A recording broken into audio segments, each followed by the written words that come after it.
Welcome back. In this lesson, we're going to have a look at ranking information. And this is easy, so I'll keep this short and sweet. Now, in some charts and tables, you'll get information that comes in descending order, and you have to use ranking language in your analysis.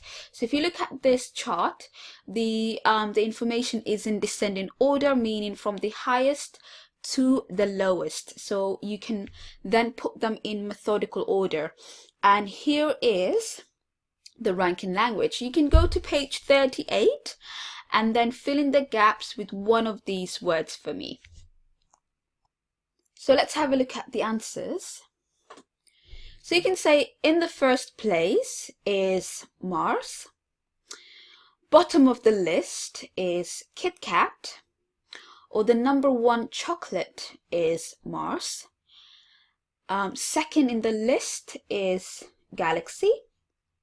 Ranked in the fourth place is Snickers. Other language that you can use is the most popular, or the second most popular, or the least popular chocolate is Kit Kat. You can also say next came, or this was followed by, or you can say next came Dairy Milk, followed closely by Snickers.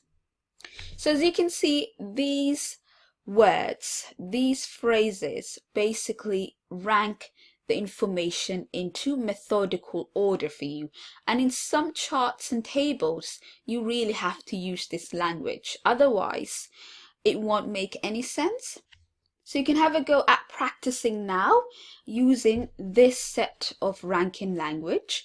I want you to analyze this chart from Mars all the way to Kit Kat, like I said, using these only. So forget about any other ones that are not in this list. I just want you to use these ones for now. And also, I want you to use some figures. So make sure you say it's at 80% or it's at 50% as well. So let's have a look at the answers.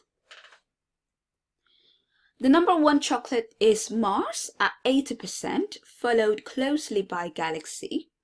Ranked in the third place is Dairy Milk at 20% less than Mars.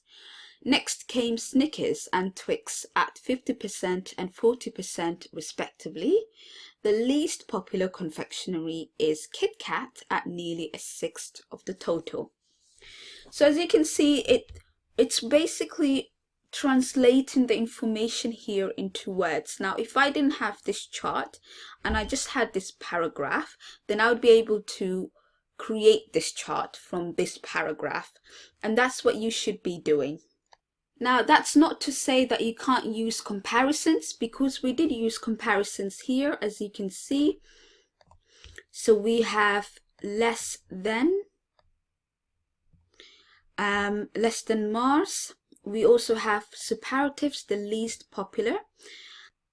So you can use a mix of comparatives, superlatives, and ranking information, because that will show flexibility, and it will also show that you can produce a variety of structures. So to summarize, in the previous lesson, we talked about basic comparative and superlative structures. We had a look at modifying comparatives to show a big difference or a small one. We also looked at other comparative structures, in this case as and as well as modifying this to be more precise. We had a look at numerical comparatives to show flexibility and add style to your writing. And in this lesson, we had a look at ranking information using a mix of superlatives and ranking language. So I hope this gives you enough grammar to be able to make comparisons, and not just to make the same comparisons, but to do it in different ways using different structures.